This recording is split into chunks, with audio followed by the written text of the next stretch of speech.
Magandang umaga po muli sa inyo. Elmar Toledo, usapang kanto pero totoo, tunay na tao, mismo, kape tayo. So, ang topic po natin ngayon, paano ba magpatawad? Ayan po. Patawad, salitang patawad in general. Naisip ko lang to kasi madami sa atin, including me, akala natin nakapagpatawad na tayo. Or, other way around, vice versa, akala natin minsan hindi pa tayo nakakapagpatawad. Tulungan nyo ako na mas maintindihan ang salitang ito. Ayan. Alam mo sa akin kasi kapatid, hindi naman importante kung humingi ka ng tawad eh. Ang sa akin kasi, kahit saktan mo, kahit sobra mo akong saktan or masaktan mo ako ng sobra, hindi ka pa humihingi ng tawad, napatawad na kita. Sa akin, kapag napatawad ko na yung sarili ko, whether humingi ka man ng tawad sa akin o hindi, at nakita ko na yung inner peace na gusto ko, okay na ako doon. So patatawarin mo yung sarili mo, ihihingi mo ng tawad yung sarili mo dahil nagalit ka. In general to ha, in general. Sinabi kong pinatawad ko na yung tao na yon. Totally pinatawad ko yung tao na yon. Bakit? Kung patawarin niya ako, hindi niya ako patawarin, hindi naman ako ang magdadala nun eh. Siya. Diba? So let's all welcome Takashi Sapida and Bordado. So anyone pwede magsimula. Paano ba magpatawad? Muna kasi papauwi na, papalit na rin ako. Sige Takashi, thank you. Ayoko, yan ang hirap sa'yo eh. Kakakit ko lang, iunahan mo pa ako eh. Sorry, Boss Bordado. Kaysa na. Hindi, Brad, sige, joke lang yun. Ano kasi, Love you, Tony. naturalesa sa tao, magalit ka eh. So, yun nga. Yung pagpapatawa, hindi talaga makukuha ka agad eh. Para sa ano nagpapakatotoo lang na ako ganun din ako eh. Kasi magagalit ka, pero iisipin mo yung bakit ka nagalit. Ano ang dahilan ng pagkagalit mo. Pero syempre, sa pagpapatawad kasi mumula din sa'yo, di ba?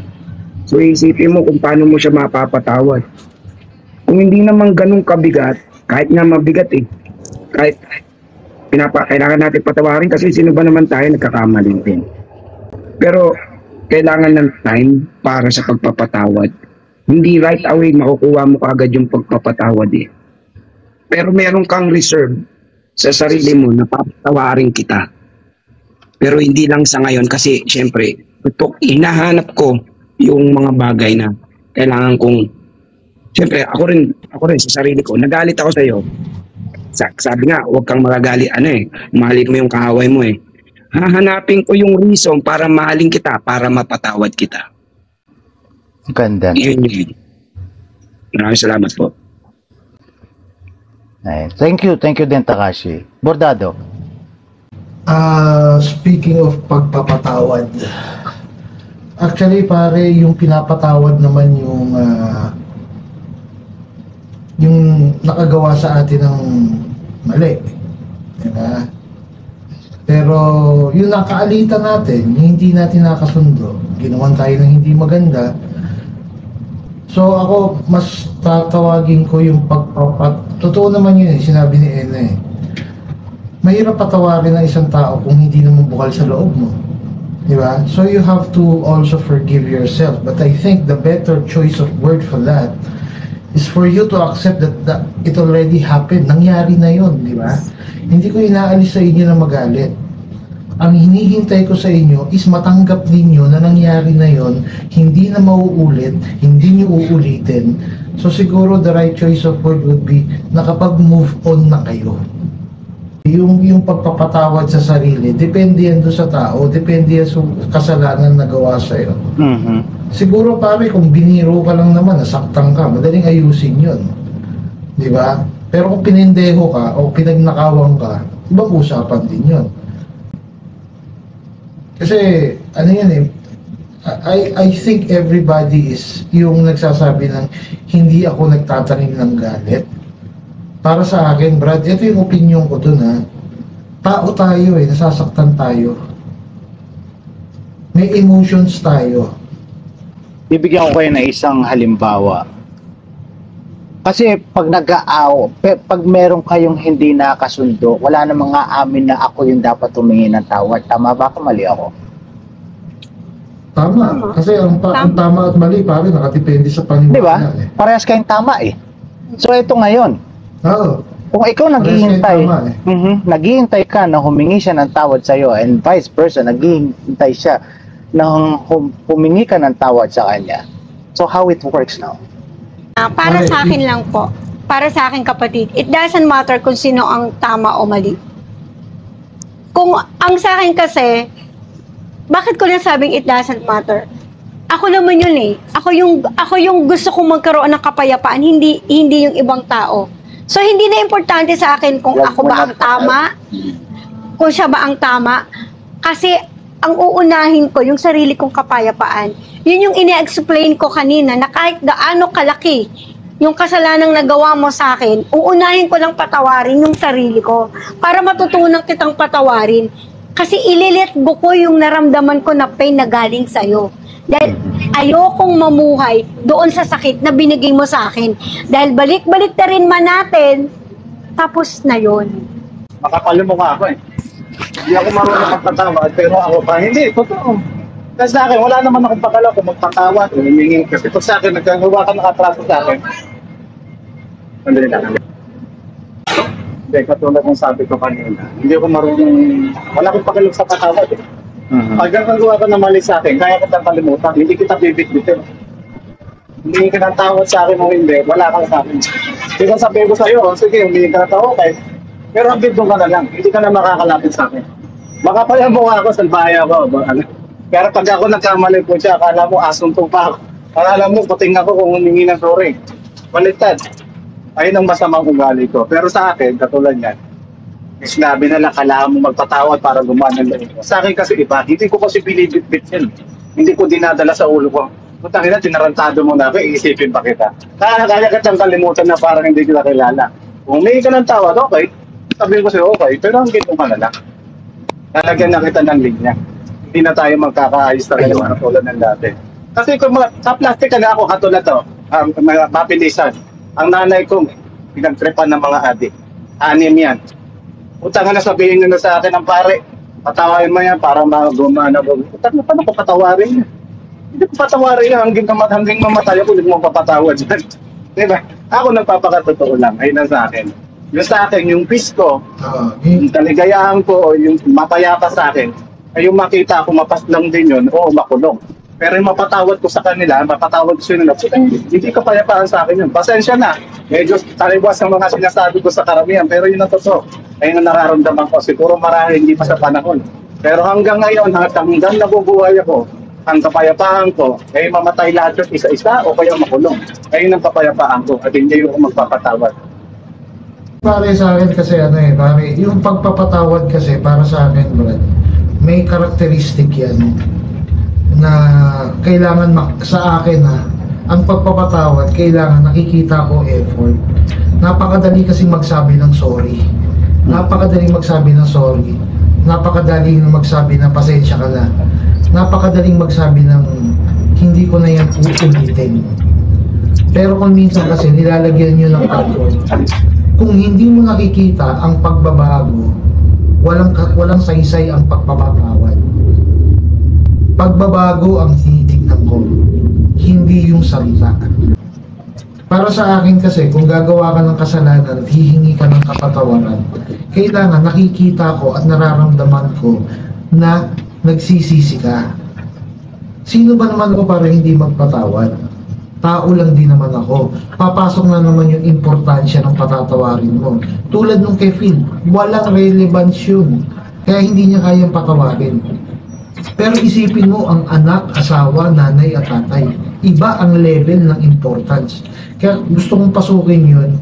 Ang pagpapatawad, nakadepende rin yan sa importansya ng tao.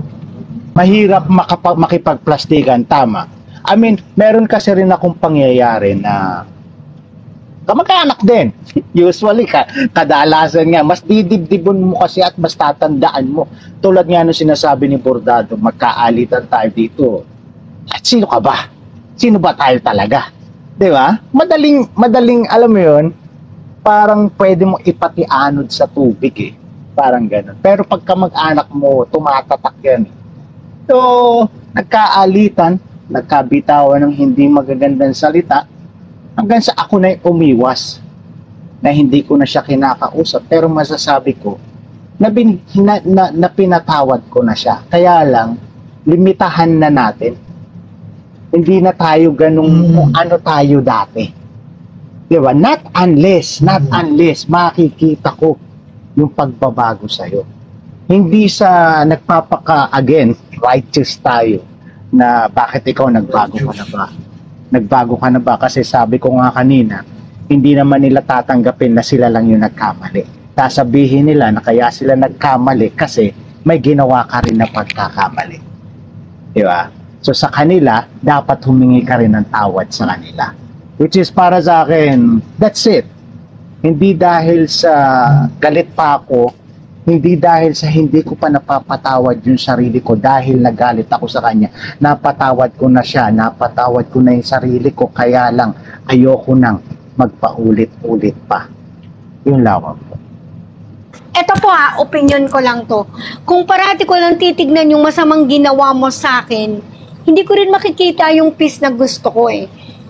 And hindi naman porke sinabi kong pinatawad ko na tong taong to, hahayaan ko ulit na paulit-ulit niyang gawin. Hindi eh. Pinatawad kita sa ginawa mo sa akin at pinatawad ko rin yung sarili ko para makapagsimula akong muli. Yun yung sa akin, yun yung ginawa ko. Merong mga bagay na sa buhay ni Phil na nangyari sa nanay niya, hindi niya kayang patawarin. But it doesn't mean na nagiging hadlang ito sa buhay niya. Kasi grudge ang tawag doon. Diba? Puot ang tawag doon. Ibig sabihin, maayos ang buhay niya ngayon. Hindi siya nabubuhay doon sa nakaraan. So, pwede mo sabihin na, ay, napatawad na yan ni Phil. Hindi.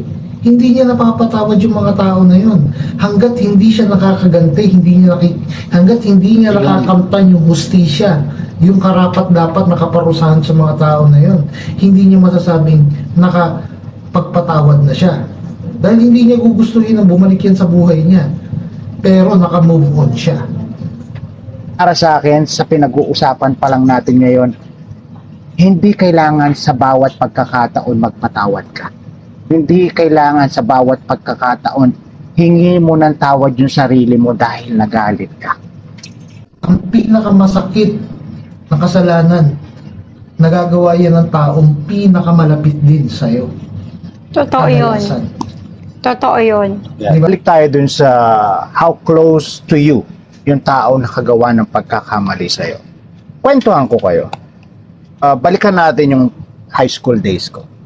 Meron akong ka-eskwela, kababata. 70s to. Di sobra ka naman na.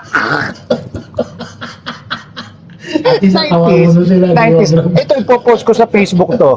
Hindi kasi gusto ko rin maintindihan kung napatawad niya na ba ako or dapat ba akong humingi ng kapatawaran. Pero alam ko, as far as I remember, I did say sorry. So back in high school, merong isang kaklase. Ang sabi ko sa kanya, ang ganda mo, sana kung hindi ganyan yung isang mata mo. Nagkausap kami 2016. Nagkausap ulit kami. Nagulat ako. Ibinalik niya sa akin yung nasabi ko na iyon sa kanya. Tulad nga na sinasabi mo, Bordado, karelasyon or depende sa relasyon nyo, yung pagpapatawad. So, bakit itong tao na ito, sinabi niya sa akin na tumatak sa isip niya, dinala niya hanggang pagtanda niya yung nasabi ko sa kanya? Kasi pare, naging hindi naman sa pagganti yun, Brad. It was part of her life. Hindi ko masabi kung maganda ba o ano ba muna nangyari. Maganda ba yung pagkakasabi niya sa'yo o pangit? It's in a way na nambubuli daw ako. Okay, it's the way Yeah. na nambubuli ka. So, saan pumasok yung importance nun? The way na nabully mo siya during that time, you became an important person in her life. Nagkaroon ka ng parte sa buhay niya na minsan sa pagkabata niya, nalait siya. May it have been good, it may have been an advantage, or naging disadvantage, you still became a part of her life. Diba? Ayun, Ngayon. mas nalinawan ako dun sa paliwanag mo, and sasamantalahin ko na tong pagkakataon na to kasi sabi ko nga ipopost ko to sa Facebook. Kilala mo kung sino ka. Kilala mo kung sino ka, at humihingi ako ng kapatawaran, ng tawad. Kung hindi mo man ako mapatawad, nasa sayo na yan. But wala akong hangad na saktan ka ng mga panahon na yun. I don't need to explain myself, but sasabihin ko lang yung intention ko talaga. Kasi ganun ako eh. Tunay na tao. Iyon naman yung natutunan ko sa nangyaring iyon. Na hindi mo pwedeng bitawan lahat ng gusto mong sabihin sa ibang tao. Kailangan mong maigi, kailangan mong pag-aralan na maigi kung ano yung mga salitang babangkitin mo. Tulad ng sinabi ni Miss Ena kanina, yung mga tao na kung ano-ano sinasabi sa kanya. Bago nyo sabihan ng ibang tao, umarap muna tayo sa salamin. Yung lamang po. Ulitin ko, humingi ako ng kapatawaran. So, naintindihan ko na bordado na it doesn't matter. Hindi ibig sabihin nung malapit sa'yo is kailangan ka mag-anak mo para hindi mo kagad mapatawad or para mas mapatawad mo. It's all about kung ano yung pangyayari at kung ano yung naging acceptance mo or kung ano yung naging dating sa'yo nung pangyayari. Ayun, next week nga pala, nabasa ko kasi sana masaya ka. Mundong puro utang. Next live ko, pag-usapan natin utang. Hindi lahat ng kasalanan pwedeng patawarin. Pero yung sa akin, Depende. patawad naman yun. Depende yon. Depende sa tao kung paano mo siya tatanggapin at paano mo siya haharapin. And sabi mo nga kanina, the most important thing is acceptance. Ano sige, natutunan bakit? nyo? Okay. Ano natutunan nyo? Anyone can start. Patawad. Yan. Ako, simple lang. Sabi ko nga, hindi lahat ay nakakapagpatawad. At sabi nyo rin, hindi madaling magpatawad. Pero kung gusto mo ay kapayapaan sa puso mo, hindi madali ang salitang patawad. May 4 na bagay ako at 4, wala. Hindi. Si Alamat kasi, hindi naka-mute. Ang lutong nung kinakain. Paano ko i-edit to? Meron akong 4 na F na iiwanan sa inyong lahat. Whether tanggapin ninyo or hindi nyo tanggapin. Dahil itong F na to, ang ginawa ko sa buhay ko. Forgive, forget, forgo, for God. Isang mapagpalang umaga po sa inyong lahat. Thank you. Thank you, Miss Ena. Sa akin, sa kapatawaran, huwag niyong tignan yung sinasabi ng tao. Tignan niyo yung ginagawa ng tao. Di ba? Kung magpapatawad na lang din kayo, tignan niyo yung effort niya ng pagpapatawad. Huwag niyong paniwalaan yung sinasabi niya na kapatawaran. If you are going to accept an apology, ang tignan ninyo huwag yung pagsasabi niya. Ang tignan niyo yung ginagawa niya. Diba? Action always speaks louder than words. So kung hindi nyo nakikita ang pagbabago, mag-isip kayo kung ibibigay nyo ang kapatawaran o hindi. Yun yung para Salamat. Salamat po, Dado. Dahil sa akin, sa pagpapatawad, sa mga magpapatawad dyan, kung talagang gusto yung magpatawad, kung yun ay kakasiyan ng puso nyo, yung pagbibigay ng patawad sa kapwa is bukal sa puso. Yung wala ka ng alinlangan, yung wala ka ng balik-balik sa mga nakaraan. Patawarin mo ng buong puso at tanggapin yung mga nakaraan. Huwag mo na ibabalik sa kasalukuyan. Kasi hindi rin maganda ang pagpapatawad kung balik-balik ka sa nakaraan. Yun lang.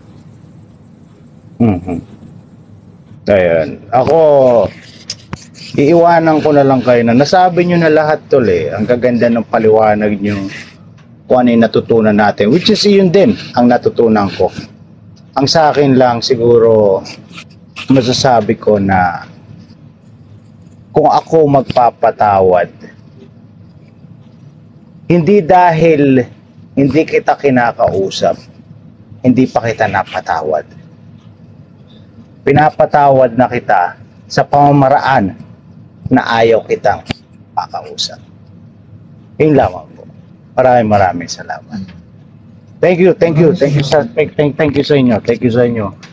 Maraming salamat sa tumambay. Maraming salamat sa nakisawsaw. Ayun, next week utang. Bahala kayo, utang. Gusto ko talaga pag-usapan tol yung kapalaran, yung faith and destiny. I really wanna Teka lang, bigyan lang natin sila ng preview dun sa Faith and Destiny. Pare, pag kapalaran at tinagalog mo kasi yun, tadhana. kapalaran at tadhana.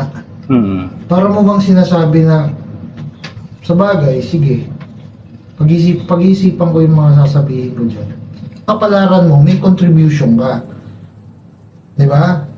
Di ba? Pero yung tadhana, yung tadhana, wala kang contribution. Kaya lang pare, pag nilagyan mo ng sitwasyon, pare, meron ba talagang taong nakatadhanang maging mahirap? Hindi, siya na gumagawa nun. Siya na gumagawa nun. So next live. Okay? Next Pero, Next live ko. Depende sa inyo kung ano mas gusto nyo, utang or faith and destiny.